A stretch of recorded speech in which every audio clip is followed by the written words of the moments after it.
First up, of course, we have Chris Rock. The person who has shown the world the true dynamic of the Smith family is definitely Chris Rock. After Will smacked Chris on stage at the Oscars, the world got to see a different side of Will, and it was shocking. While comedian Chris Rock was speaking to the crowd and taking some dig at the celebrities in the audience, Rock decided to take a jab at Jada Pinkett Smith, and I'm sure you know what happens next. Chris said, quote, "Jada, love you, G.I. Jane 2, can't wait to see it," referencing her almost bald head, because in the movie G.I. Jane, the lead actress Demi Moore had a shaved head. Jada has been open about her struggle with alopecia, and that's why she shaved her head that night. Immediately after the joke, Will Smith decided to get up, interrupt the broadcast, and slap Chris Rock in the face for millions to see. Chris looked stunned and was not sure exactly how to respond. Will then walked back to his seat and yelled, quote, "Shut your mouth, keep my wife's name out of your effing mouth," twice. After the slap, Rock looked completely stunned, having no idea what to do or say. It looked like he was about to clap back and say another harsh joke about Will or his family, but Rock took the high road and decided to stay calm. The internet was set ablaze by the slap, with many not even sure if it was real or just staged for publicity. But considering the aftermath, it was clearly real. Although many pointed out that Will actually laughed at the joke moments before deciding to get up and slap Chris Rock. After this event, many are accusing Jada of wearing the pants in their relationship and manipulating Will to do her dirty work for her.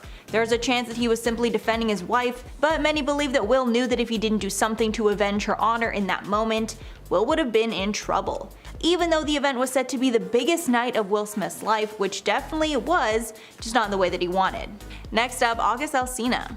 After the infamous Oscars slap, old reports that Jada had cheated on Will in the past resurfaced. The pair have spoken about how they are in an open marriage, so we are not sure if it was really cheating or not, but Jada admitted she was in a quote entanglement with rapper August Alsina during a break with her husband. During the Red Table Talk segment where they spoke of the affair, Will looked visibly angry about the situation and pushed Jada to confirm that she did have a relationship with August. After admitting to cheating, she did not apologize or even seem remorseful. She instead deflected, saying, quote, "I was in a lot of pain, I was very broken," saying she only wanted to help August, but it turned into a relationship. Alsina had been introduced to Jada by her son Jaden at a London music festival in 2015. Insiders stated that August became like a member of their family, even going on vacations with them and staying in their mansion. August is 21 years younger than Jada, and he claimed that Smith had actually given his blessing to have an affair with his wife, an allegation that Jada has denied. Will also reported that he had affairs with other women during this time. He was rumored to have slept with co-star Margot Robbie. Many believe that Will's insane reaction to the joke is proof that he is in a toxic relationship with his wife, because he completely embarrassed himself on the biggest night of his life, all because of a bad joke.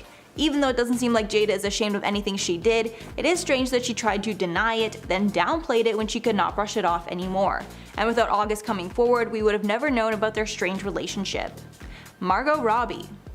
Jada most likely hates actress Margot Robbie because it was rumored that Margot and Will had an affair while they were filming the movie Focus. But that's not all. Jada has also admitted that she has a bias against white women with blonde hair, which we assume attributed to this dislike.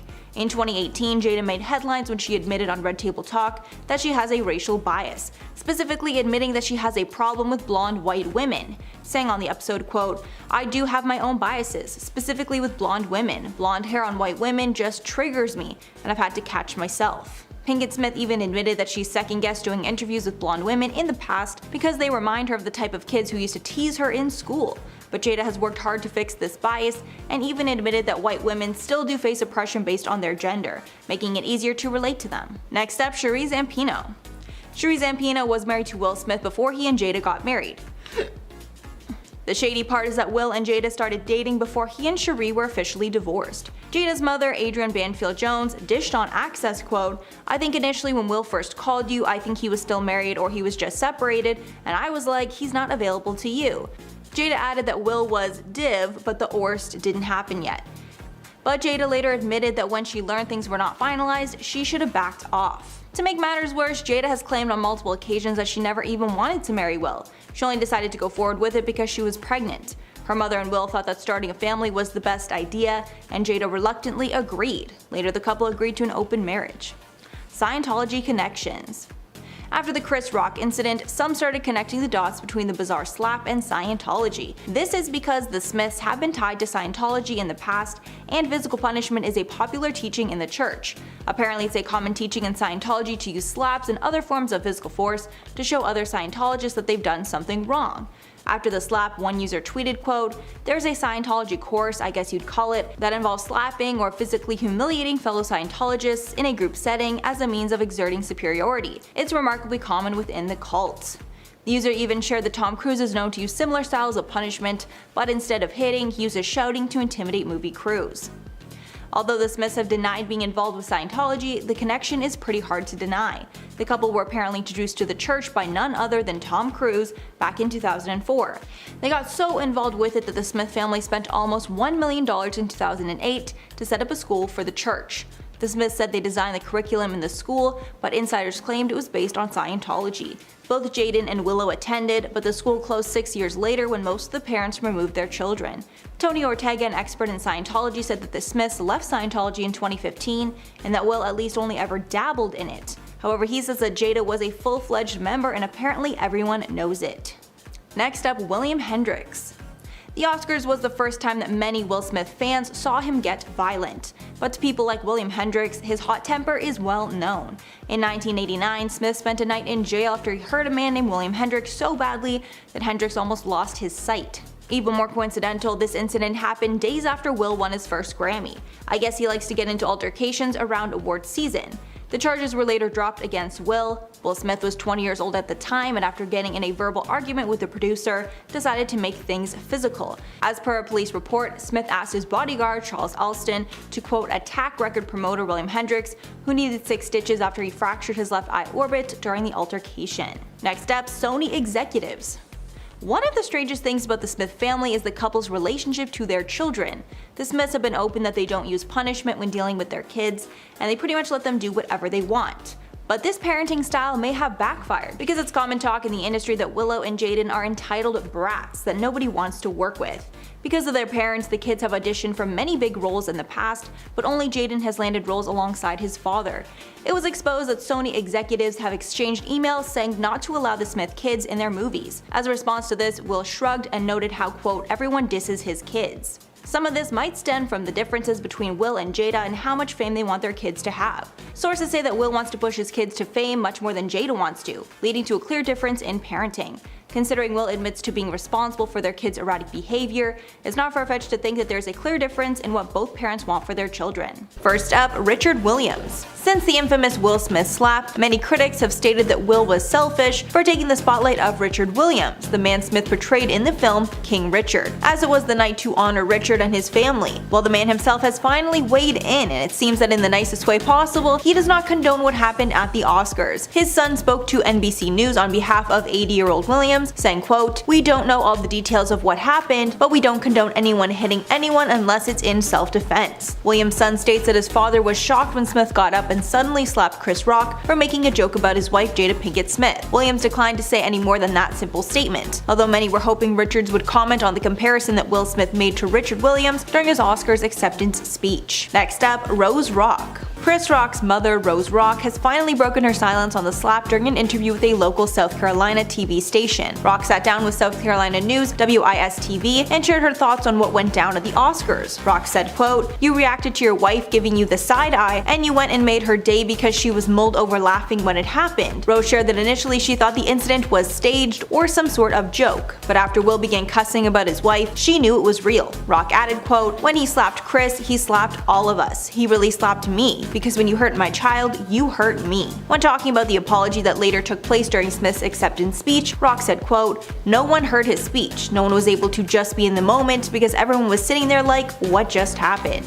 The Oscars. After the infamous slap, the Oscars was put on the defensive, being forced to explain what happened and why Will Smith was not kicked out of the show after his insane behavior. Days after the ceremony, the Academy of Motion Pictures Arts and Sciences, which runs the Oscars, said in a statement, quote, "Mr. Smith was asked to leave the ceremony and refused. However, this information has been debated, as a source told NBC News that while the higher-ups at the Oscars were debating what to do, one of the show's producers told Will to stay. However, a source at the show told NBC News that the official decision came from one of the show's producers. Days after this information came to light, the Oscars also announced their official decision on how to punish Smith for his actions. After deliberation, the Academy decided to ban the actor from attending the award show for 10 years. Smith, who resigned from the Academy last week, replied soon after in a statement saying, quote, "I accept and respect the Academy's decision." The official statement from the Academy said, quote, "The 94th Oscars were meant to be a celebration of the many individuals in our community who did incredible work this past year. However, those moments were overshadowed by the unacceptable and harmful behavior we saw Mr. Smith exhibit on stage. During our telecast, we did not adequately address the situation in the room. For this, we are sorry." As for the decision, they said, quote, "The board has decided for a period of 10 years from April 8th of 2022, Mr. Smith shall not be permitted to attend any Academy events or programs, in person or virtually, including but not limited to the Academy Awards." Next up, Alexis Arquette. Late actress Alexis Arquette came forward in 2016 with a huge secret. She claimed that Will cheated on his first wife, Cherie Zampino, with a man, and that's why the relationship ended. Arquette claimed that Jada is a beard for Will, and that's why they have an open relationship where Jada is allowed to sleep with other men. Arquette even claimed that Smith paid off Zampino after she caught him in bed with another man. Arquette claimed that Will was sleeping with Benny Medina, who is a well-known talent manager to stars like Jennifer Lopez and Mariah Carey. Arquette claimed that Will was doing everything possible to hide his sexuality, recalling an incident where Will refused to kiss Anthony Rapp on the set of 6 Degrees of Separation. In the end, the camera angle was changed so that the non-existent kiss was not viewed on camera. Arquette finished the Facebook post claiming she was angry that Will was hiding his true identity, adding, quote, "Gays have enemies. They lurk in gilded closets. Outing is healthy. You're either with us or against us. You decide today."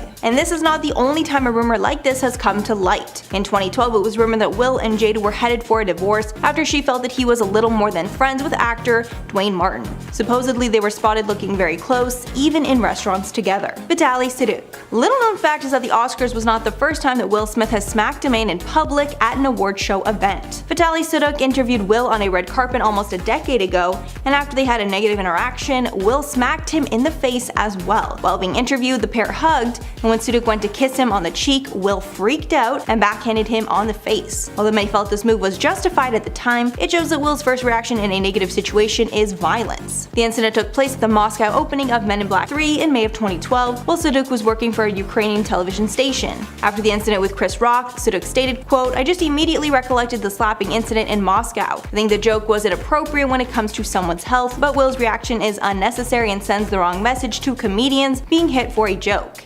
Adding, quote, "I don't want to call Will Smith uncontrollable, he has a violent temper, yes, but I'm sure he realizes what he is doing."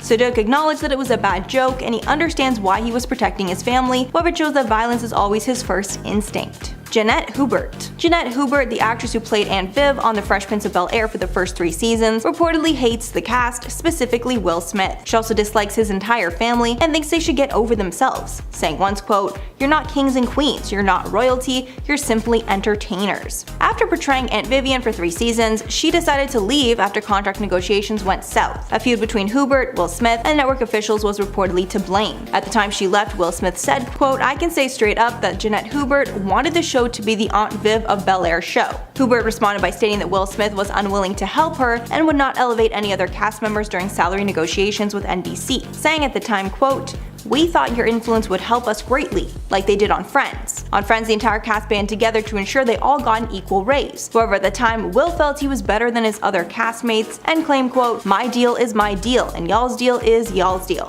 Years later in 2011, when there were talks of a reunion, she claimed there would never be a reunion because Smith is a, quote, "a-hole." When a photo of an apparent reunion was posted by Alfonso Ribeiro, aka Carlton, Hubert slammed it, calling Alfonso a media hoe and adding she will never participate because, quote, "I have no interest in seeing any of these people on that kind of level." Trey Smith. When speaking of the Smith family, most people only think about Will, Jada, and their kids Willow and Jaden. However, there's another son in the mix, Trey. Trey is a child from Will's first marriage to Cherie Zampino back in the early 1990s. Back then, Will was adamant on having a family and making them his first priority, but they decided to divorce after Will realized he was not able to love Zampino the way he wanted to. After Will married Jada and had kids with him, those 2 kids became his top priority, and he stopped spending time with Trey, causing Trey to feel, quote, "betrayed and abandoned" while growing up. Zampino once revealed revealed that Trey would confide in her and admitted that when he was a kid, he did not feel loved by his father. However, thankfully things have changed with time, and Trey is a visible part of the Smith family now, even attending movie premieres with the rest of Will's kids. Will himself revealed in a past Instagram video that his son, quote, felt betrayed and abandoned by him, but they are now restoring and recovering the relationship.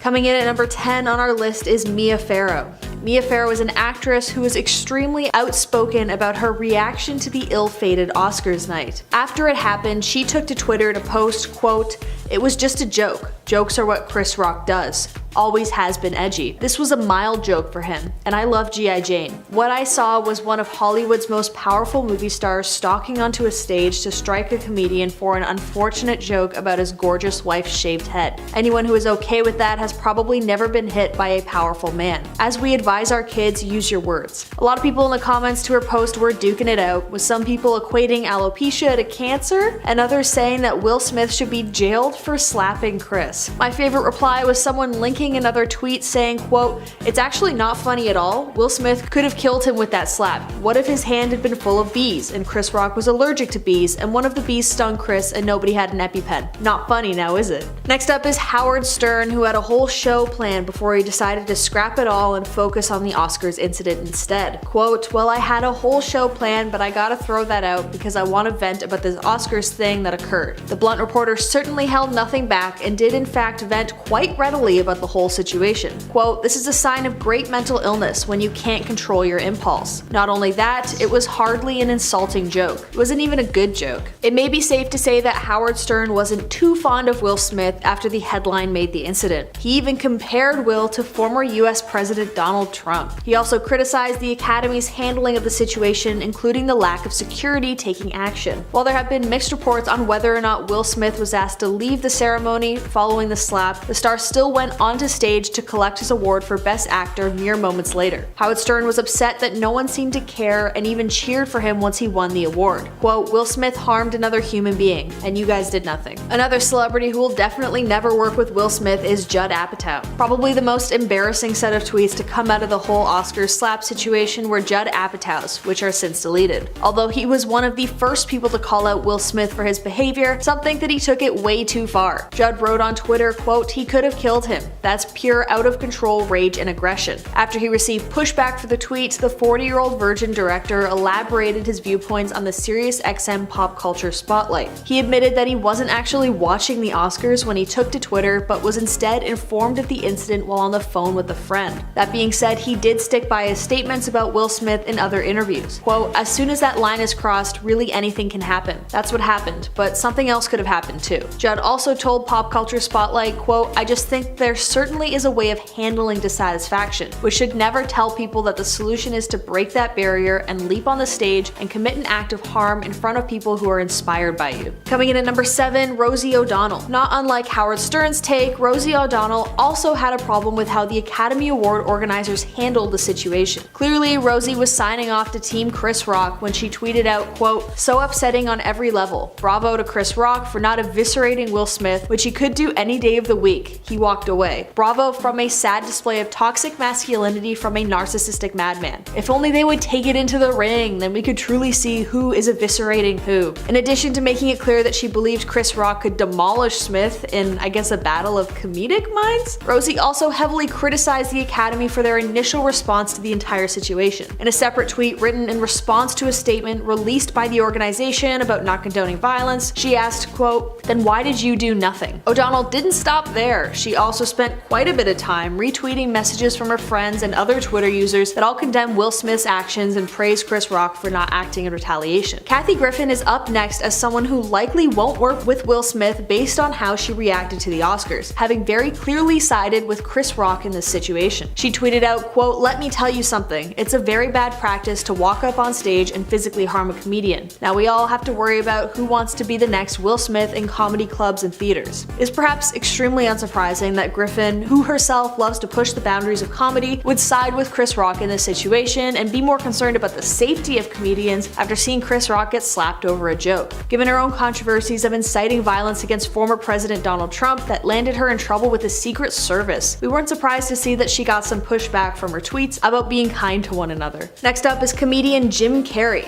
It's unlikely any comedian in general will side with Will Smith, considering the precedents it sets. But while touring for Sonic the Hedgehog 2, Jim Carrey was asked about his reaction to Will Smith getting on stage and hitting Chris. The comedian had this to say, quote, I was sickened. I was sickened by the standing ovation. I felt like Hollywood is just spineless en masse. And it really felt like this is a real clear indication that we're not the cool club anymore. I'd have announced this morning that I was suing Will for $200 million because that video is going to be there forever. It's going to be ubiquitous. That insult is going to last a very long time. If you want to yell from the audience or disapprove or show disapproval or say something on Twitter or whatever, you do not have the right to walk up on stage and smack somebody in the face because they said words. Next up is Luke Skywalker himself, Mark Hamill. He has always been extremely outspoken on Twitter, and the Oscars slap incident was no exception. The night of the incident, he tweeted, quote, stand-up comics are very adept at handling hecklers. Physical harm, not so much. Okay, I abbreviated this because I'm not allowed to say a lot of words due to our feudal lords at YouTube, but you get the idea. The tweet left a heated debate in the comments, with one user writing, quote, Chris Rock was wrong. Mocking Jada's medical condition, especially on stage in front of hundreds of people, is despicable. I don't blame Will for getting upset or for doing what he did. While another user wrote, quote, you can't just harm people.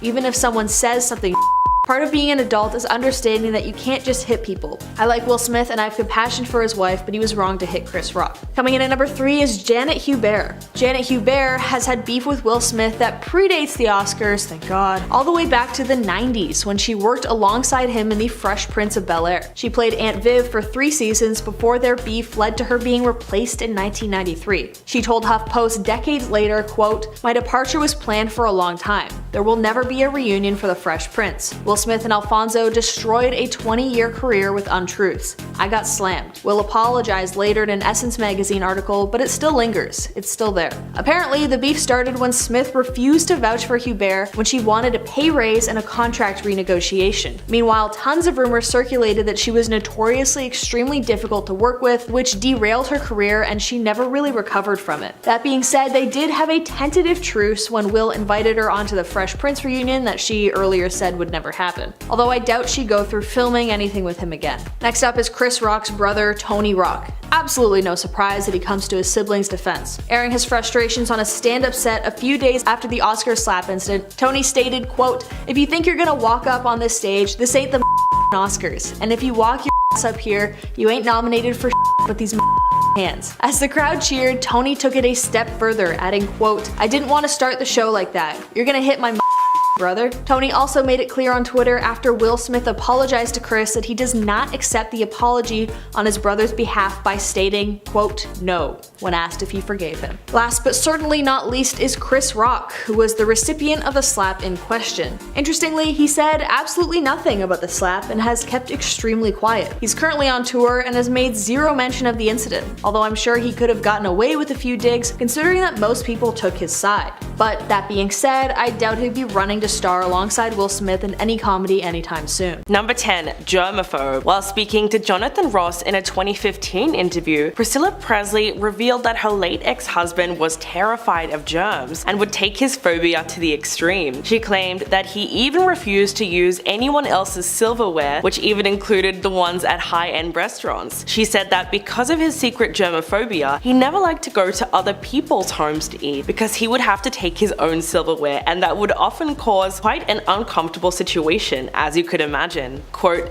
and he didn't like drinking out of cups that other people had drunk out of, even restaurants or other people's homes. So when he drank, he would drink where the handle was, knowing that no one would ever drink at that side. Although this information is not widely known, Priscilla says Elvis has been that way ever since he was a child. She believed that he just didn't like to put his mouth where other people had put their mouth, especially with cutlery and dishes, which is definitely something most people wouldn't have known about the star. Number 9. Liked younger women. In her book Elvis and Me, Priscilla Presley wrote that she just turned 14 when she met Elvis Presley, who was 24 years old at the time and already an international superstar. Despite the scandal, they started an intimate courtship that lasted 7 years before they eventually married in 1967. Now, the age difference is creepy on its own, but it becomes even creepier when you compare that to what Linda Thompson Thompson wrote in her own memoir. Thompson, who dated Elvis after his marriage to Priscilla ended, was also very young and inexperienced at the time. In fact, he allegedly told her, quote, "I want to preserve you for as long as you need." Whatever he meant by that, it just sounds super icky. Elvis reportedly took advantage of his power to manipulate young, impressionable fans whenever he went on tour. Joel Williamson, who wrote a historical book about Elvis, claimed that 2 years before he met his future wife, the star took a group of 3 girls with him on tour for the purpose of, quote,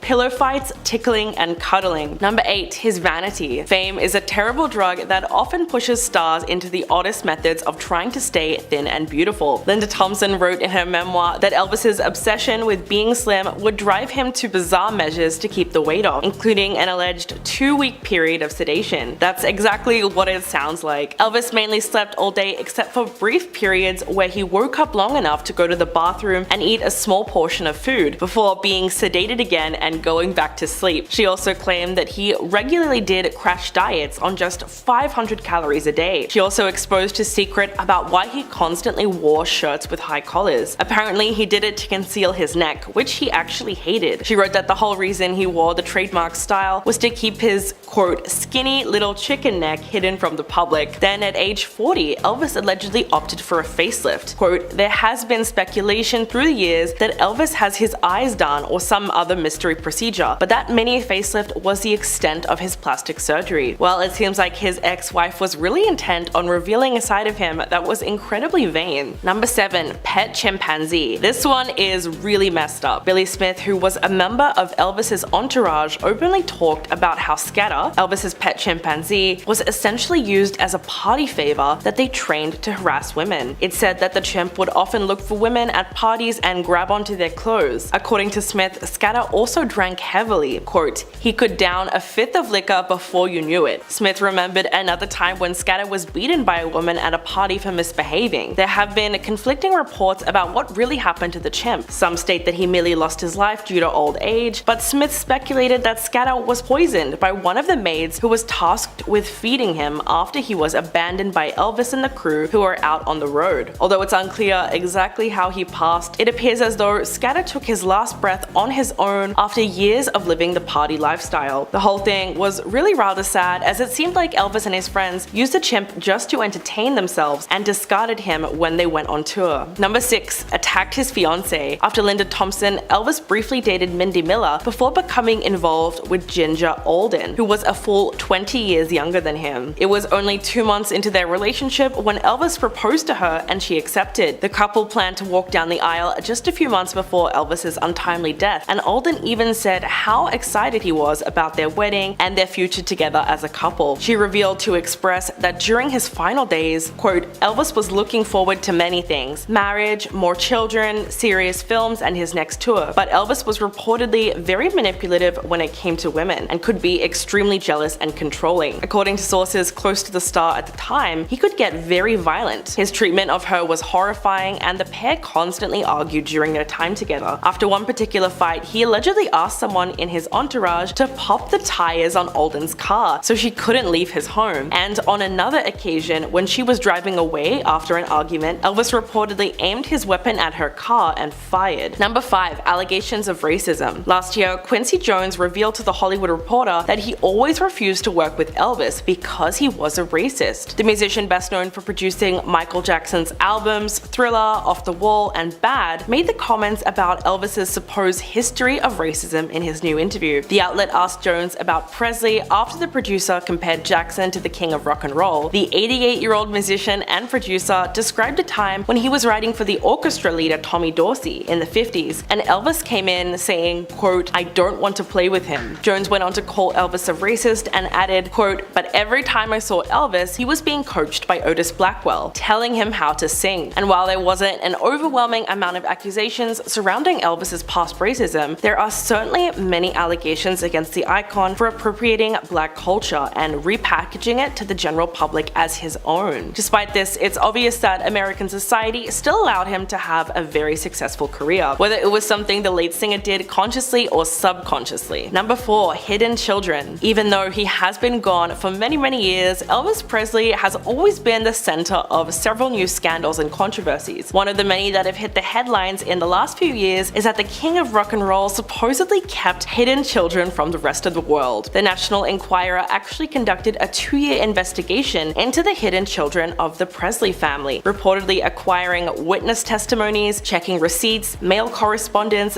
birth certificates, and even DNA tests. The result of the investigation allegedly proves that Elvis did have several additional children that were being kept away from the spotlight of Hollywood. In fact, multiple alleged mothers of Elvis's hidden children have come forward to tell their stories about how they met the star, and the stories have some strange similarities. One example is Desiree Romaine Presley, who is the daughter of Lucy DeBarban, and she claims that her mother was in a 24-year-long relationship with Elvis and was being kept away from the media. But the crazy thing is that Desiree's father is listed as Randolph Presley on her birth certificate, someone who allegedly worked at the Air Force Base in Oklahoma City. Number 3. Addicted to medication. It's not unheard of for celebrities to turn to substances as a way to cope with fame and just how crazy their lives become in the spotlight. But Elvis's alleged addictions could have had a very different origin when you look at the tragedy of his mother's passing. In 1958, he was drafted into the US Army, but went to Germany but had to return to the US less than 6 months later because of his mother's untimely death. Many people believe that this marked the beginning of the end for Elvis, who quickly headed down a path of self-destruction. As soon as he returned to Germany, it's reported that Elvis partied heavily and would often get into fights. During this time, he also started taking illegal substances to try and deal with the grief of losing his mother. This probably snowballed, and it's assumed that from that moment on, the misuse of substances played a major role in his life. Linda Thompson wrote several examples in her memoir about these incidents and says that she often found Elvis passed out in a bowl of chicken noodle soup under the influence of sedatives. She even says that doctors tried to hospitalize him for 2 weeks after misusing a combination of medication for far too long. Number 2. Why Priscilla ended things. Because she was only 14 years old when their courtship began, it's really no surprise that she missed out on a huge chunk of her adolescence. She told Jonathan Ross in 2015, quote,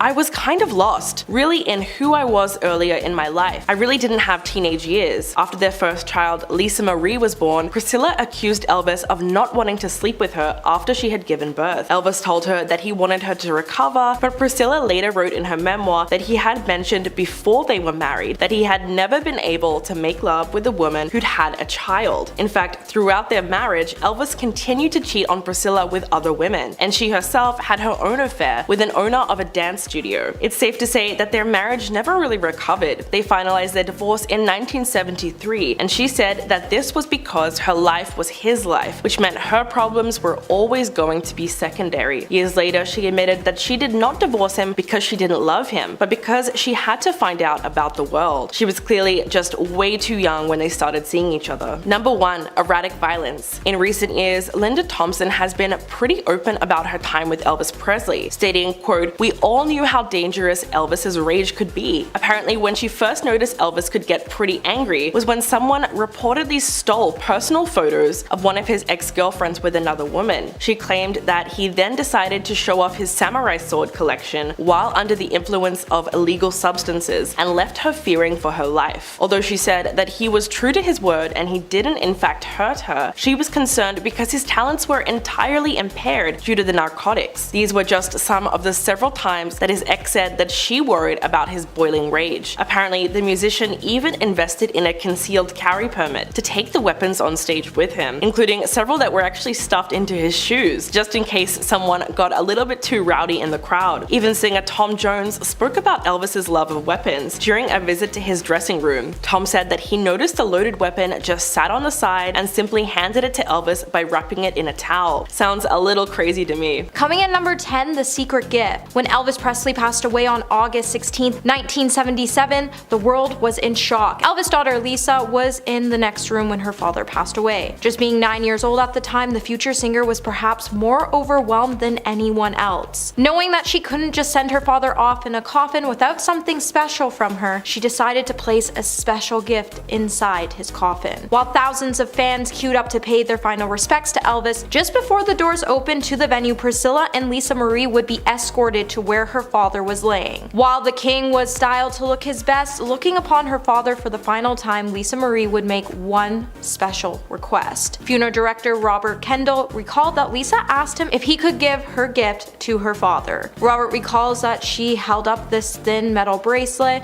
and that much. He agreed once her and Priscilla ensured it would not fall into the wrong hands. With thousands of fans outside, they feared someone would see the loose bangle on Elvis's wrist and take it as a souvenir. So Priscilla and Robert placed it on Elvis's wrist and tucked it underneath his shirt cuff to ensure no one would be able to take this precious gift given to him by Lisa Marie. Number 9. The empty seat. Lisa Marie spent many of her days at Graceland as it was her home and heart of Elvis Presley. And she loved the mansion so much because it immortalized the rock and roll legend. Lisa made no secret of her love of the special property that she was reared in and still called home. The late star was lent on the mountain of memories from her childhood to keep the Presley family traditions alive, and that's why she still visited the luxury property regularly to do things Elvis and her used to do. After being open to the public in 1982 and becoming the second most visited private house in America, it became hard for so many to believe that the inner workings of the house still functioned, but Lisa Marie ran a tight ship after inheriting her father's estate. While the kitchen appliances were said to still work, they would be turned off for fire safety, and when Lisa Marie and her family were there, the staff would fire them up so the family could have dinner in the mansion. When the tours wrapped up, Lisa Marie and her loved ones could clamor around the huge dining table for family dinners, and they would occasionally leave an empty seat on the end in honor of Elvis. It was almost like she hoped her dad would walk in through the doors and take a seat at the table. But Lisa Marie's favorite excuse to get together was the Thanksgiving holiday, so she could be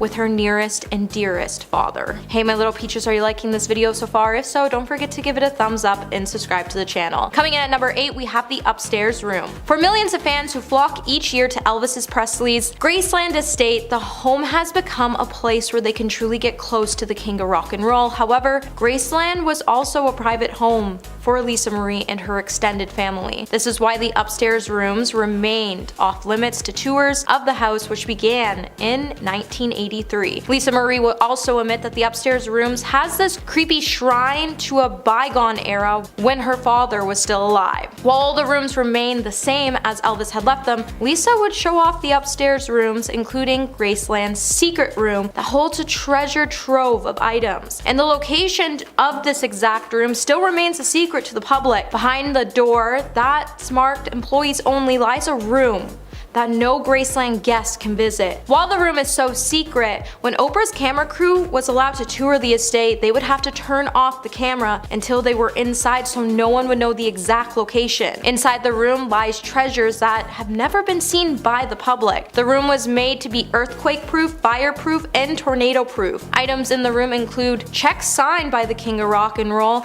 a majority of Elvis's costumes, and cabinets that housed over 60,000 photographs. Number 7. Struggles. Nearly 5 months after her passing, Lisa Marie Presley shared an essay she wrote about navigating grief following the heartbreaking passing of her son, Benjamin. Sources close to the star would exclusively tell the US Sun that the musician was leading a reclusive life and was struggling in the wake of her son's passing. Lisa struggled to find respite from the pain of losing Benjamin, and she found it really difficult to cope with, and this is why she barely left the house for months after his passing. While Lisa Marie looked for various ways to help her manage her feelings of grief and loss, she even started to go in and out of the Church of Scientology for many years as she was trying to find herself a new purpose. In spite of this, those close to her had concerns, and one insider even confessed that Lisa had been struggling so much over the years and living in her dad's shadow. Many who knew her feared that she would pass away at a young age. Lisa is said to have had a lot on her plate in the years and months ahead of her passing, and she was struggling personally with her family relationships and handling her exes. Number 6. Isolation. Due to Lisa Marie's personal struggles, she spent her final days on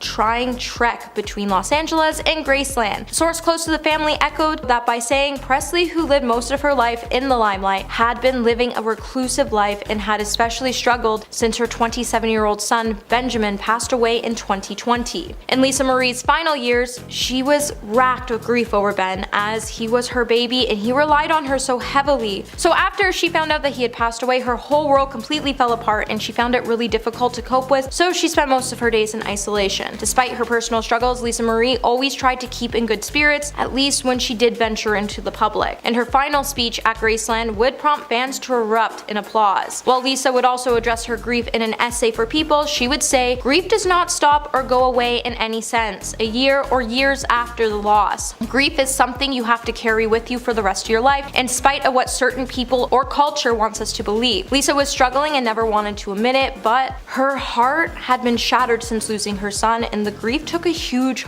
toll on her. Number 5.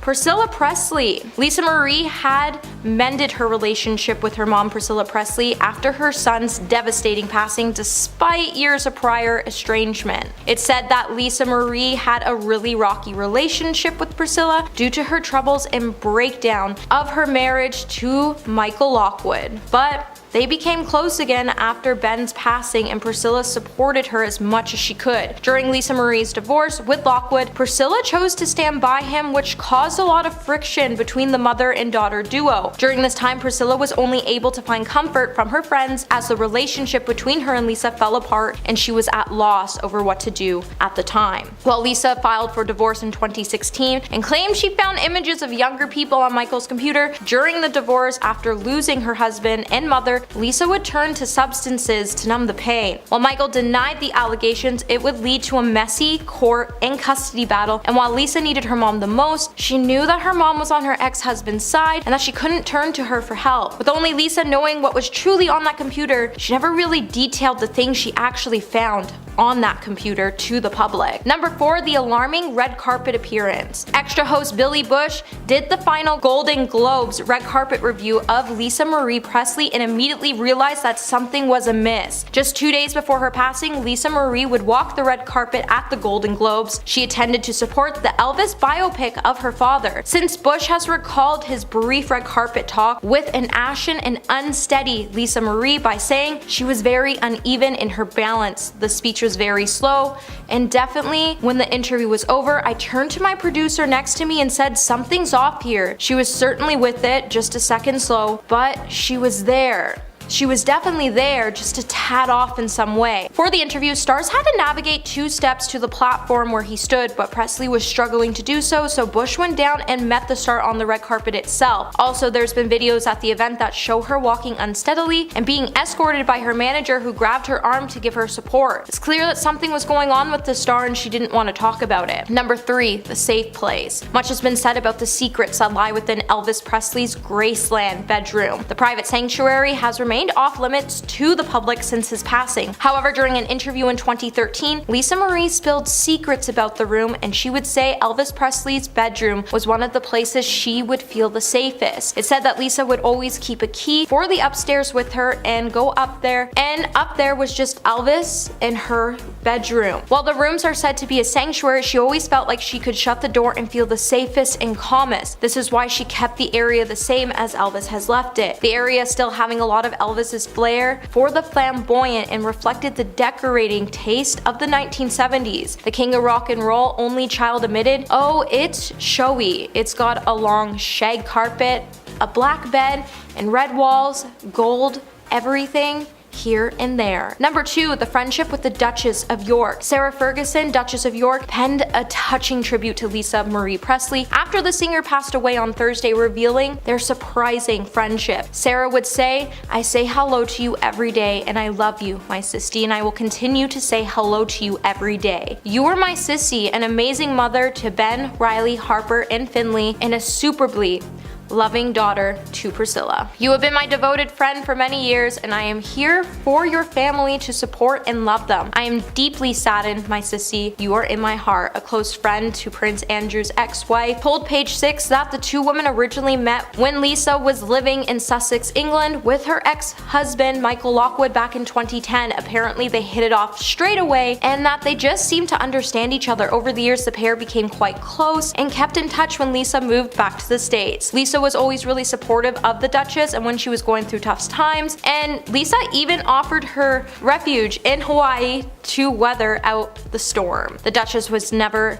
able to forget that, and Lisa even went out of her way to support her friend, and that the two actually really bonded as sisters. And coming at number 1 today, we have The Secret Job. Although Lisa was a singer and songwriter that spent most of her life in her home country of America, the daughter of Elvis also called Sussex home for a while. While she also laddered herself a very different type of job when compared to her usual career, as she was actually working in a fish and chip van in the village despite owning a 15th century grade 2 listed country mansion. It appears that Lisa wanted to get stuck in with the village life and thought the best way she could do that was to serve the locals. The van was apparently owned by local pub owners Kim and Justin Scales, and it was a job that Lisa reportedly loved doing. Back in 2012, Kim would say that the singer could not wait to don an apron and serve people, and she found it really amusing when people did not know it was her. Although being the daughter of one of the most iconic singers in the world, Lisa wanted to be fully integrated in the life in Sussex Village, and she really enjoyed her shift. Coming at number 10, we have her rocky relationship with Lisa Marie Presley. While the world has begun reeling in the aftermath of Lisa Marie Presley's tragic passing, many have begun to ask questions about her family life. In particular, it seems like people are increasingly curious about what her relationship with Priscilla Presley was like. While the two were thick as thieves before Lisa's passing, the two faced their fair share of ups and downs. It's said that Lisa Marie had a very rocky relationship with Priscilla due to her troubles and breakdown of her relationship with Michael Lockwood.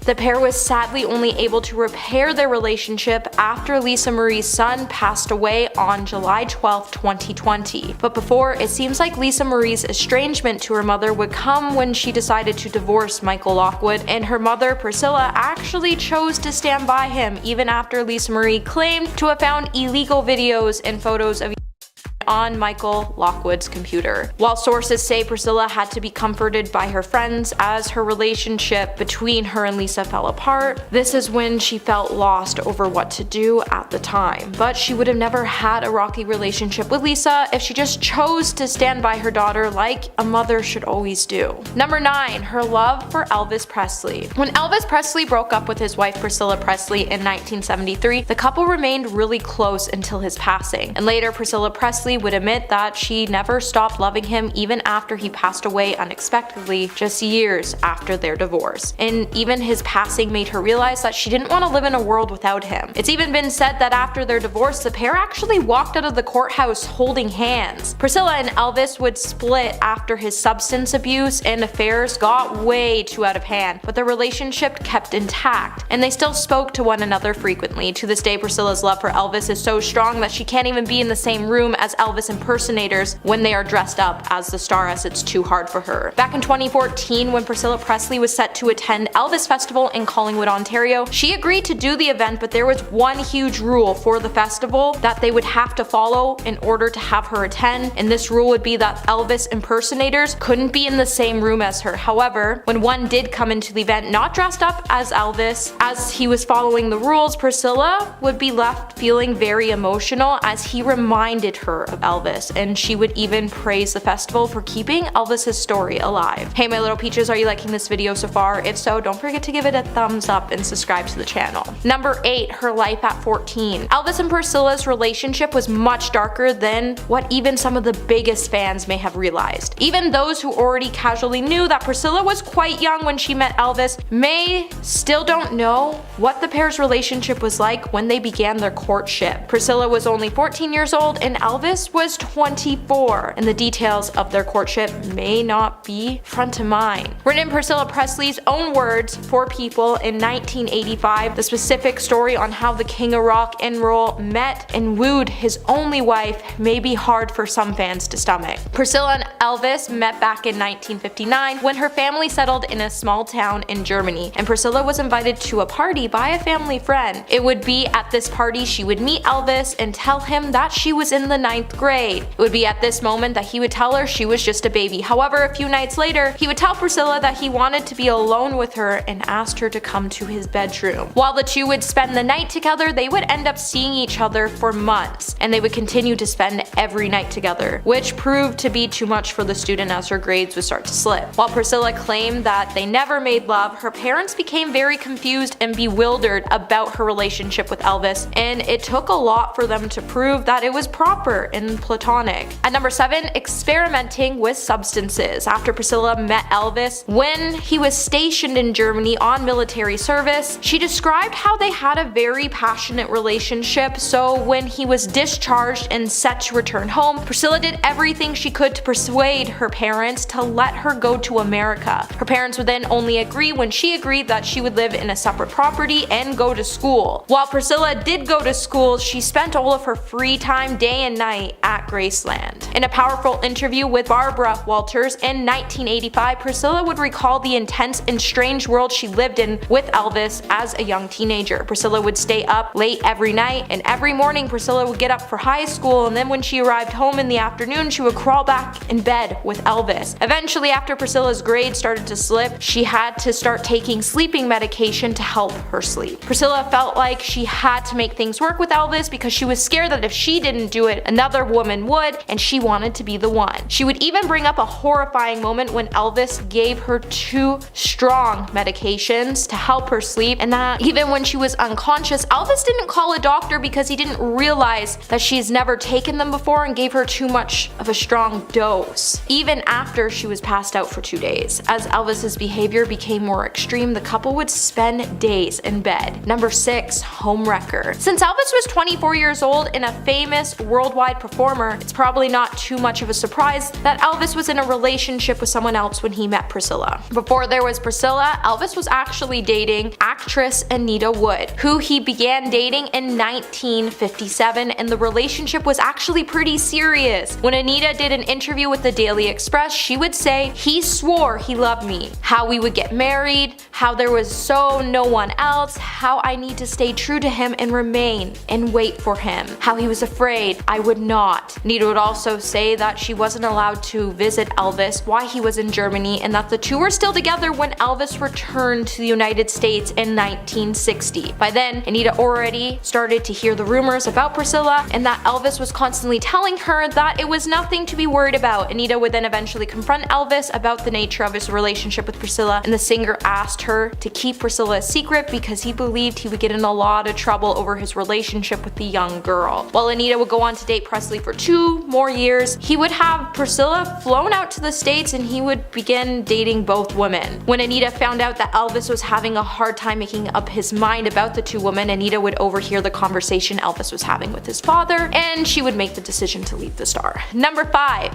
living doll. When Elvis Presley started dating Priscilla Presley when she was just 14 years old, as the relationship started to grow, the king of rock and roll would start to dictate how she had to dress and told her that she didn't need an education. While Priscilla did everything she could to be with Elvis, she felt like she was his living doll while she was living with him in Graceland, away from her family. While Priscilla went on to lose her identity throughout the relationship with Elvis, she would also lose her individuality. Later in life, Priscilla would call herself Elvis's doll, his own living doll to fashion as he pleased. In an interview with Express, she would also state that Elvis frowned upon chip nail polish and patterned dresses, and he insisted that Priscilla would look better with long hair and that she needed to apply more makeup around the eyes to make them stand out, as her eyes were too plain naturally, and that he liked a lot of makeup as it defined her features. Elvis would also go on to teach her how to walk, how to dress, how to apply makeup, wear her hair, how to behave, and how to return his love in his way. Number 4,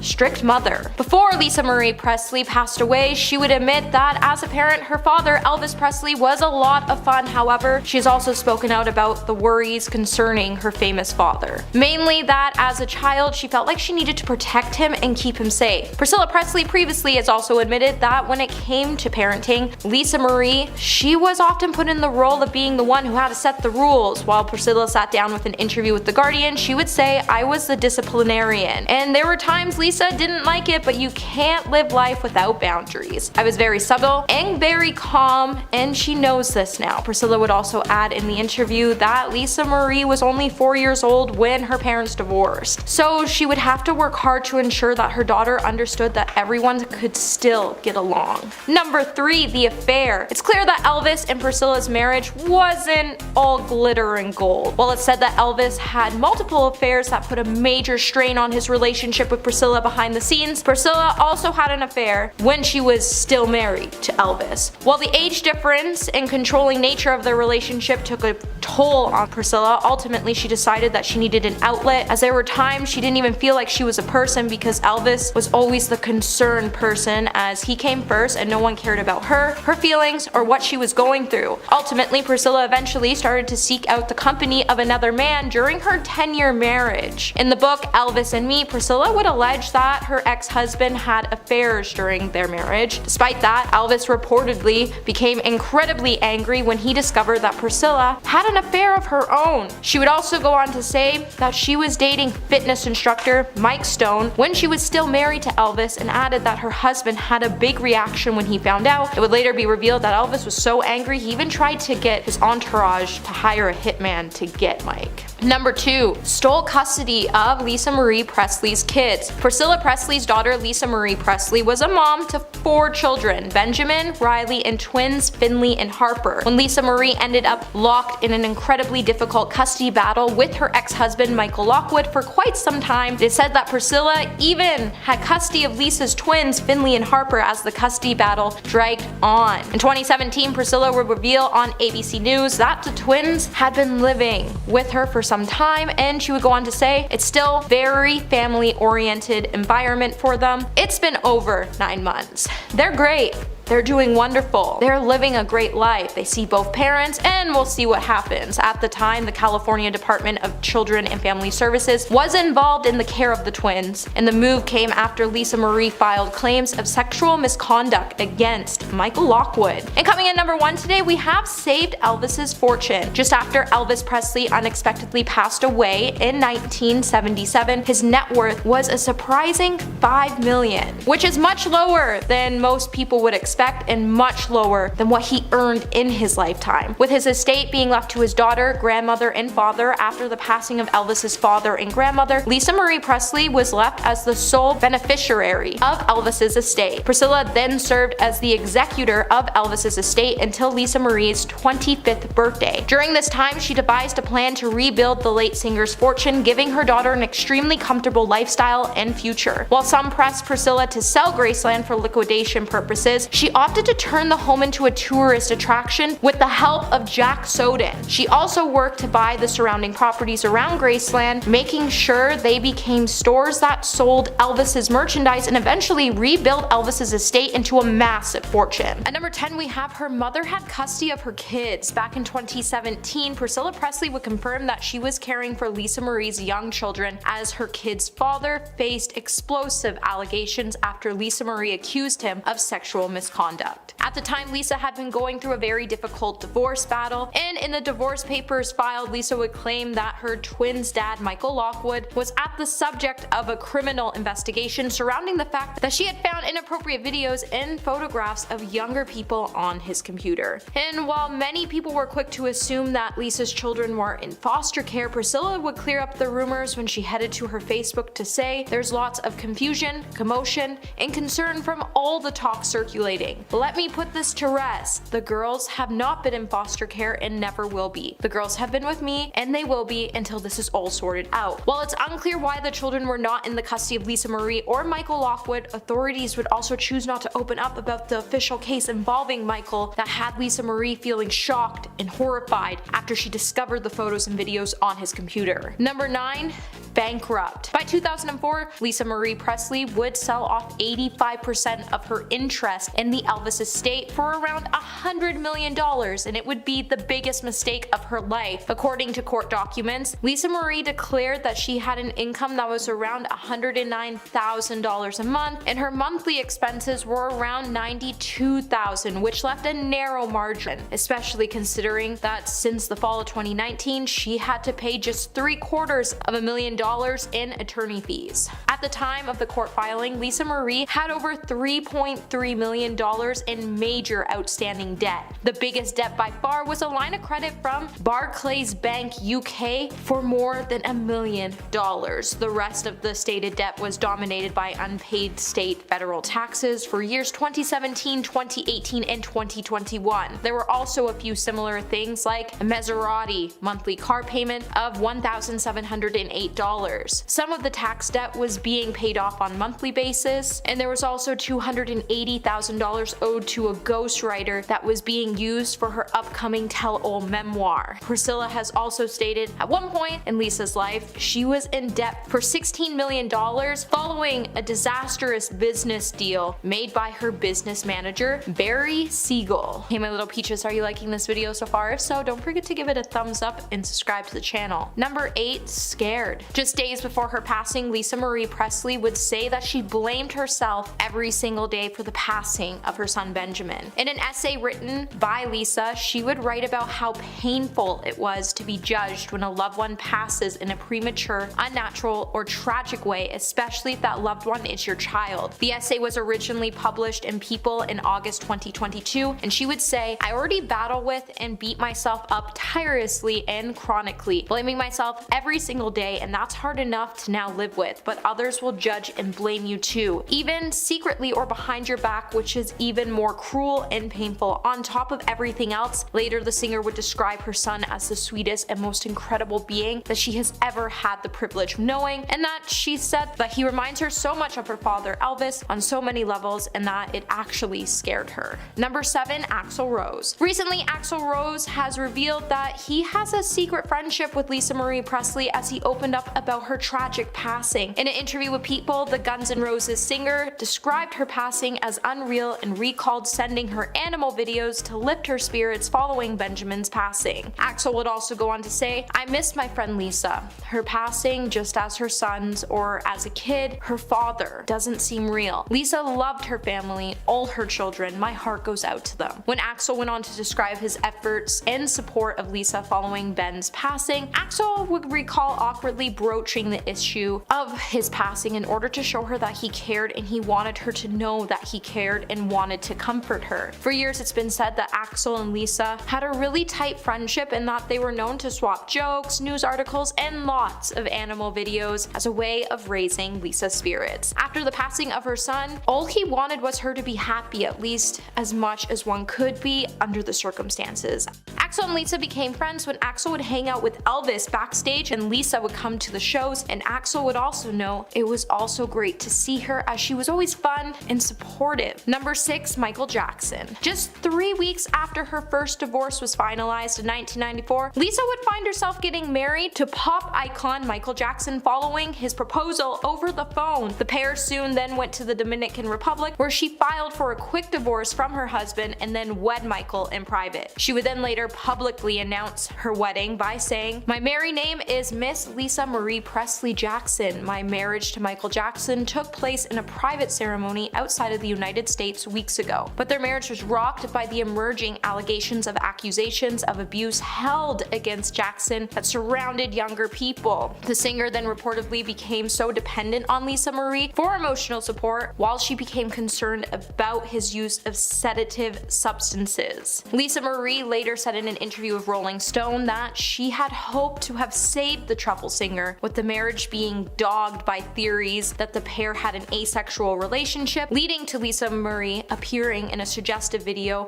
for his hit in 1995, "You Are Not Alone." The pair would then later get a divorce in 1996, and Lisa Marie is said to have never stopped loving him. Number 5. Substance abuse. In Lisa Marie Presley's book, I'm Grateful to Be Alive, she opened up about her substance addiction. In the book, she would state it was a difficult path to overcome her dependence to substances and put her life back on track. She would also say in recent years that she has seen too many people she loved struggle with addiction and pass away tragically from this epidemic. She would also go on to note that it was time for all of us to say goodbye to the shame surrounding addiction, and that we had to stop blaming and judging ourselves and the people around us. In the book, Lisa would specifically mention her children as the purpose to stay sober when she wrote, "As I write this, I think of my 4 children who gave me purpose to heal. And later she would state she was so grateful to be alive and that she had 4 beautiful children who had given her a sense of purpose, and that gave her the strength to carry her through her darkest times. Number 4, finding joy. Lisa Marie was a singer just like her father, and during her time she graced us with 3 beautiful albums. She also looked to her children for joy and told Healthy Living in 2014 that she was ferociously protective over her children by saying, "I smother them in love. They are my priority. That's what I do. That's what I care about. I keep them close to me and make sure they are happy and healthy." And while Lisa Marie's children truly felt inspired by their mom because she was a very strong, smart woman who raised them to do things on their own and not care what people thought, behind her tough shell the star was breaking and searching for something to help her feel whole again. What Lisa wanted to feel the most was joy, and she spent her whole life trying to shed away from the dark and into the light where she could finally feel happy again, like she did when she was a child before she lost her father. Number 3, Scientology. While people have recently been researching details about her personal life, one of the most recent questions people have had is how Lisa Marie got involved with the Church of Scientology, and her involvement wouldn't be the proudest moment of her life. Lisa Marie was reported to have joined the Church of Scientology shortly after her father's passing in 1977. According to OK Magazine, she was brought to the church by her mother, who found it hard to handle Lisa after she got involved in substances in her youth. Lisa's involvement with the church thus began and lasted for several decades. While earlier in her involvement, she would claim that Scientology saved her life, later on, in the cult-like religion, she would take a clean break as she claimed it had taken advantage of her and wanted everything she had when she mentioned, "I slowly started to self-destruct. They were taking my soul, my money, my everything." Unlike other former Scientologists, she did not reveal too much about the reason that led her to her decision to leave the church. However, there have been some reports regarding her involvement, and she isn't so proud of them.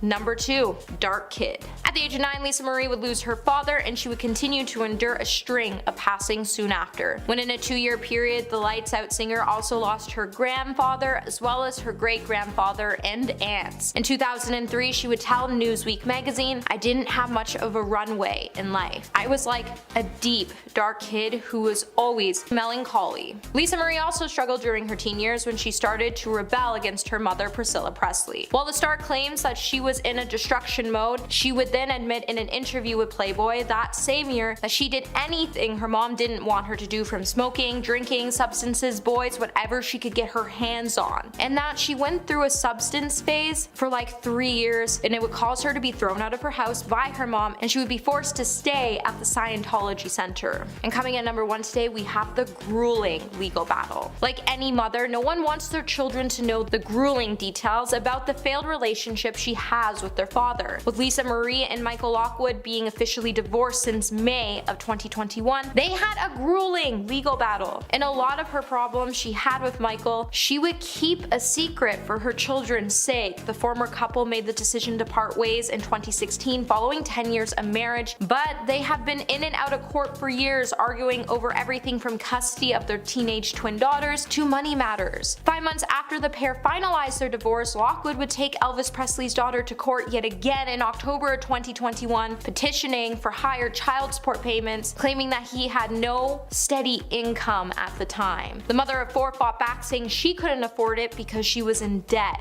But Michael alleged that she was still pulling over $200,000 from her rock legend dad's estate, and the judge would rule that Lisa Marie would have to cop up $4,600 per month. In March of 2022, Michael would then demand her financial records be made public after his estranged ex refused to share details of her book contract, following reports that she was promised at least $3 million to write a memoir on her father as well as her relationship with Michael Jackson. That same month, the musician would also question to know how much money the mother of his children would be pulling from the Elvis biopic. It's clear that Michael was really interested on leeching Lisa Marie's money and would become really aggressive to get more money, and it's clear that he felt he should know all about her income so he could dictate how much of it she should be giving him, and this was a secret she kept so she wouldn't hurt her children because she didn't want them to know that their father was a gold digger. And at number 10, Harry and Meghan are related. This should be taken with a slight grain of salt because at some point, if we go back far enough, we're pretty much all related. So as we know, Meghan was born American,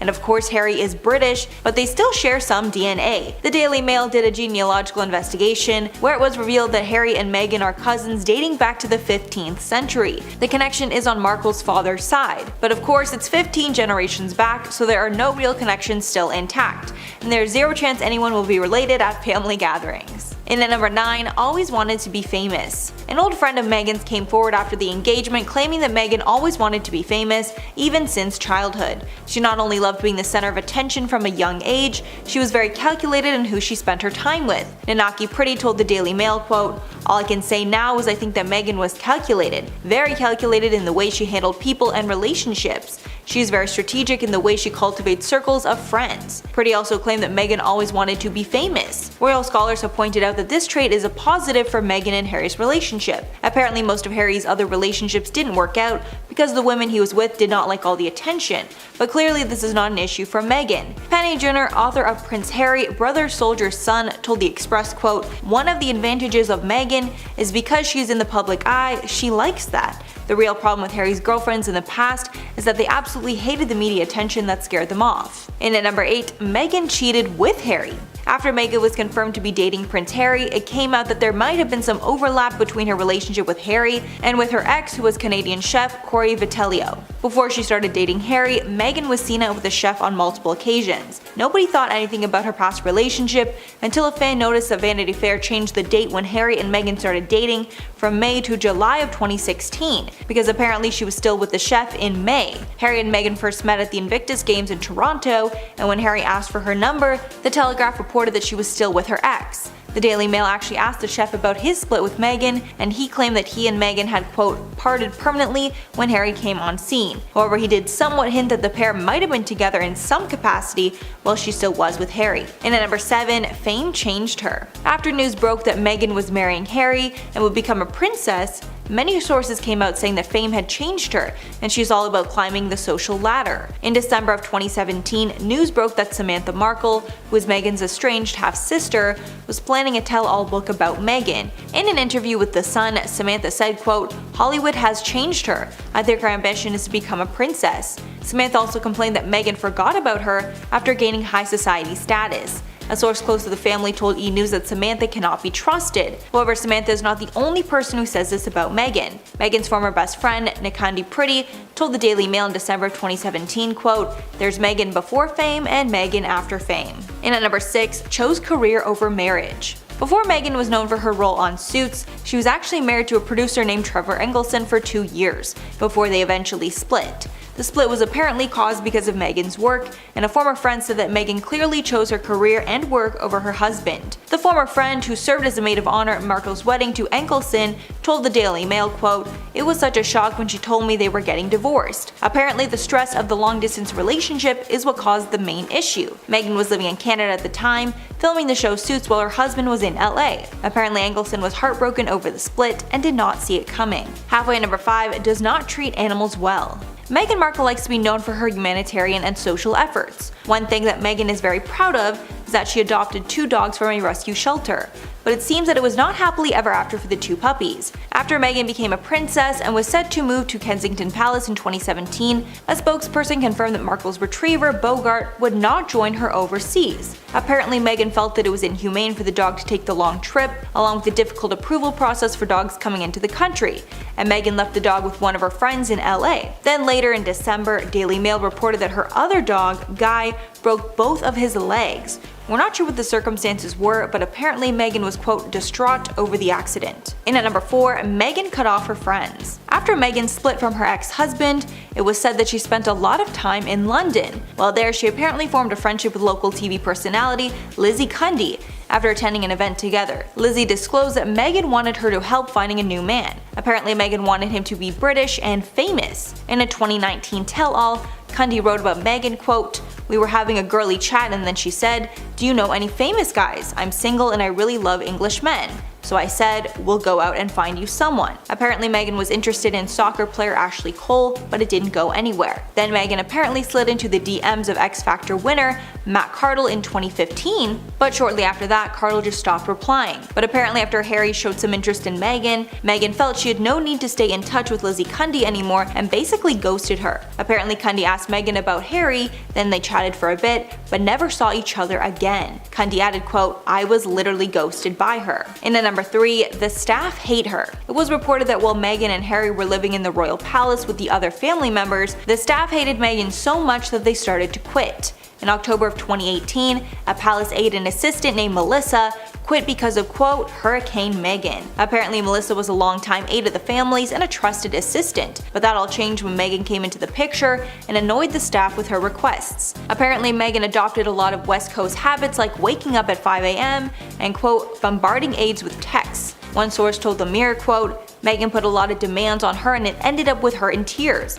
Melissa is a total professional and fantastic at her job, but things came to a head and it was easier for them to both go their separate ways. Apparently Meghan's tension with her staff also caused a rift between Meghan and Kate. Kate apparently called out Meghan for her strict and disrespectful behavior towards the staff. And at number 2, inappropriate requests. On the day of Harry and Meghan's wedding, Meghan wanted everything to be exactly the way she liked it, which is usually what happens for normal weddings. But royal weddings are much different, and most of what happens is passed down for generations and become very strong traditions for the royals. Meghan tried to change a lot of things around for her wedding, which people did not like. One of the most offensive requests was when Meghan asked for air fresheners to be deployed in the chapel where she was to get married. Apparently the smell inside St. George's Chapel was not good enough for her. British insiders stated it does have somewhat of a musty smell, but it is not unpleasant, and it's expected for a building that's been around since 1475. A source said that Meghan wanted the staff to go around with spray guns to make it smell better, but the request was denied. The source said, quote, royal household staff stepped in and told her office politely but firmly that this was the Queen's chapel and it simply wasn't appropriate. I don't believe a request of that nature has ever been made before. And finally at number 1, Meghan knew she wouldn't stay royal. The exit of Harry and Meghan from the royal family was devastating news to many. But after further investigation, it seems that Meghan might have known she was not going to be a royal for long. And she might have even concocted this scheme to get the most amount of press possible, then to leave the royal family and go back to Hollywood, where she's always wanted to be. When it was announced that the royals would be leaving, everyone blamed the decision on Meghan, as she was the only change in the family before Harry's formal exit. British columnists said that they think Meghan did not know the difference between being a celebrity and being a royal. Canadian millionaire Kevin O'Leary even slammed Meghan, saying she was the reason that nobody cares about the couple anymore. Quote, I think Meghan got him into a bad place, and maybe she should do a little soul searching. She knew what she was getting into when she married him. Page 6 also reported that Meghan put some clothes in a storage location in Canada before she got married. She then decided to keep them in Canada, and they were sent to the couple's new Vancouver home after the Megxit announcement. Maybe Meghan left them there because she knew she would be coming back. Let's get into the top 10 secrets Prince William and Kate Middleton don't want you to know. And at number 10, brief separation. Kate and William first met in university while studying at St. Andrews. Will was first interested in Kate after he saw her walking the runway in a fashion event. But during their university days, the pair went through a separation that was almost the end of their relationship. Things started going south the summer of 2004, a year before graduation. The separation was documented in the book William and Harry Behind the Palace Walls. At this time, William told his friends he felt, quote, claustrophobic being with Kate. That summer, the pair decided to try separating to see if that would bring them closer. William went to Greece for a boys' trip while Kate spent time with her family. Insiders said that during the summer, quote, she was debating whether or not she should text or call him. She said how sad she was and how much she was missing William, but she never mentioned it after that. Kate was heartbroken when it was rumored that William started seeing other people during this break, but in the end, they ended up back together. And at number 9, Kate and Meghan feud. It's long been reported that Meghan and Kate do not get along, but it was never confirmed by either of the women until Meghan did her explosive Oprah interview. In November of 2018, a report from The Sun claimed that Meghan Markle made Kate Middleton cry during a bridesmaid dress fitting. But Markle claimed in the Oprah interview that it was the other way around, and Kate actually made Meghan cry. Markle continued, quote, And I don't say that to be disparaging to anyone because it was a really hard week for the wedding and she was really upset about something. Markle even said that Kate later apologized for this outburst. Markle called the way the incident was handled a turning point in her relationship with Harry's family. Sources from Kate's camp also said that after the interview, she was frustrated that Meghan brought it up because she was hoping it was done with. And at number 8, Will dumped Kate on a phone call. The pair went through a brief split once again in 2007, and to make the breakup even worse, Will dumped her over the phone. The cherry on top is that it all went down while she was at work, so she had to try and keep it together the rest of the day. According to the book William and Kate: A Royal Love Story, she was working as an accessories buyer at Jigsaw, a luxury retailer, when she all of a sudden got a call from Will saying he wanted to end things. An insider claimed, quote, she excused herself, went to a back conference room out of earshot of the other buyers, shut the door, and for the next hour heard Will sputter the reasons that he was breaking up with her. Even though that kind of behavior would usually prevent a woman from ever speaking to him again, they eventually got back together and Kate forgave him. In a joint TV interview announcing their engagement, she said about their split, quote, it actually made me a stronger person. You find out things about yourself that maybe you hadn't realized. And at number 7, underpaid staff. Working for the royals seems like a dream until you realize that the pay is probably lower than you would think, considering the family is uber rich. Staff at the Kensington Palace even threatened to strike in 2016 when a pay cut of about $5,000 a year was threatened. This came after a $3 million renovation to the palace, so clearly the royals had the money to pay people adequately. Even though it's been reported that many of the royal staff do not do their job for money, rather they take pride in working so closely with the royals. The insider also wanted to make it clear that the staffers who worked most closely with William and Kate were not considering the strike, but her staff have shaded her in the past. One of Kate's staff said about her, quote, Kate is a lovely, lovely girl. She totally adores her husband, and they're devoted to each other. But that extra something, which you would call the X factor, the magic quality, charisma, it's not there.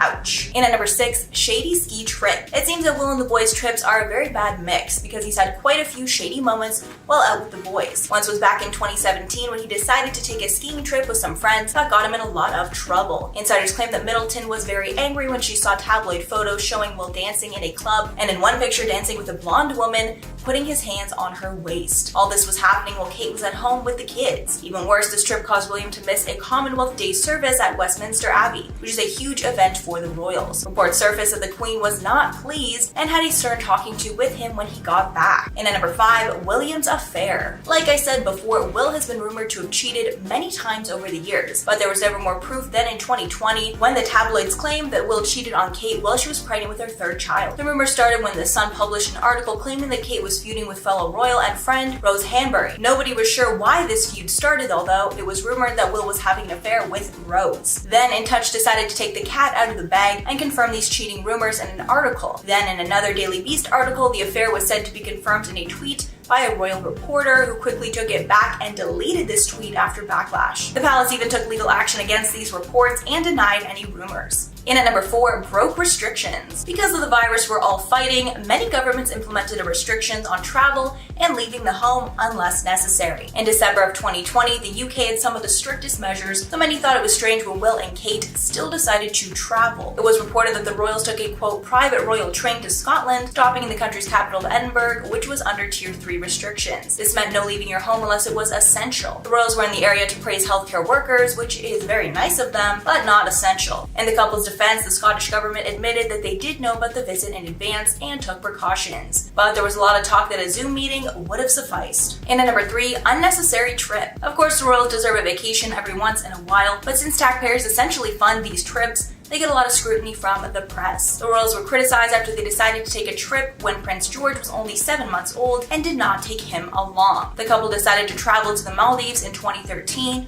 calling the trip a second honeymoon. The Daily Mail noted that the couple was accompanied by several taxpayer-funded Scotland Yard detectives. Clearly a sore spot for the public. This trip also happened less than a month after William went on another short hunting vacation with his brother Harry. Kate had also gone on a vacation with her family shortly before. In a separate article, the Daily Mail reported a supposed, quote, storm of protest by taxpayers who criticized the excessive trips. And at number 2, Kate and Meghan never friends. It was reported that as of March of 2021, Kate and Meghan had not spoken to each other in over over a year, only meeting for functions where both women were attending. And now that the bombshell news that Kate made Meghan cry has been exposed, word share they will not be friendly anytime soon. The reason the feud started was because of tension between their husbands, Harry and William. A royal source said, quote, "There's real animosity that the brothers have towards one another, and that has spilled over to Meghan and Kate's relationship, making it very hard for them to be friends or even friendly. The two women are also reportedly very different and really don't have a lot in common." Even though during the Oprah interview Meghan claimed that she'd forgiven Kate, this reportedly made tensions even worse between William and Harry. A source said, quote, "William is very protective of Kate and can get very angry. For Meghan to name Kate in a negative light is worse than being attacked himself." And finally, at number 1, secret names. Since this pair is so famous, they have decided to use secret names for each other during trips so they don't give away too many details to the public. Reportedly, the Duchess of Cambridge is known as Daphne Clark when she goes away, and the Duke goes by the alias of Danny Collins, according to the Express. Both of the initials of the fake names are DC, a nod to their true titles as Duke and Duchess of Cambridge. Apparently, Kate has more than one codename that she will use, but this one has been confirmed since she let it slip during a shopping trip in Wales in 2010, according to The Mirror. Let's get right into the truth about Meghan Markle and Prince Harry.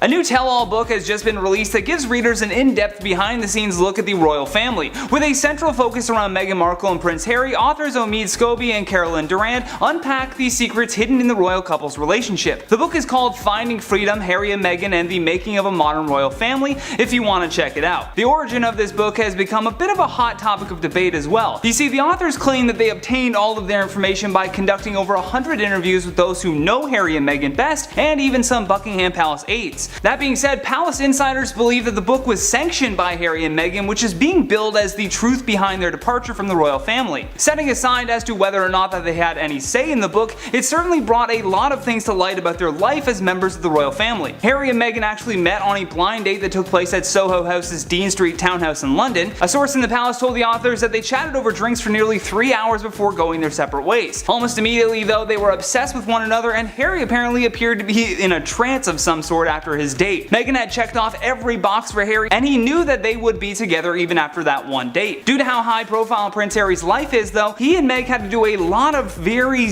secretive dates to avoid any negative publicity. Like, I read that they got walked in through a back door into a restaurant and they had to shut the whole place down. Craziness. Once they became a public couple though, it would become expressly clear as to why they hid the relationship for so long. You see, in the early days of their romance, Prince Harry had gifted Meghan with a 14-karat gold chain bearing the initials of H&M. Apparently, this necklace alone sparked a huge controversy behind the castle walls. Like Game of Thrones behind the castle walls. The authors in the book detailed what happened and said she was advised that wearing such a necklace only served to encourage the photographers to keep pursuing such images and new headlines. When Meghan finally met Harry's brother William, she was worried that he would grill her, but instead William reportedly said that he was looking forward to meeting the woman who had put that silly grin on his brother's face, which is kinda cute. Sadly, Meghan experienced a lot of hatred for the color of her skin, to the point where Harry had to issue a statement that was released by his communications secretary. In part of the statement they said, Prince Harry is worried about Miss Markle's safety and is deeply disappointed that he has not been able to protect her. It is not right that a few months into a relationship with him that Miss Markle should be subjected to such a storm. He knows commentators will say that this is the price that she has to pay and that this is all part of the game. He strongly disagrees. This is not a game, it is her life and his. Harry went on to condemn the racist and sexist abuse that his girlfriend was going through the moment that the relationship went public. His relationship with his brother is a bit tumultuous as well though. According to the book sources, William had told Harry to not feel like he needed to rush this relationship, and apparently that really angered Harry,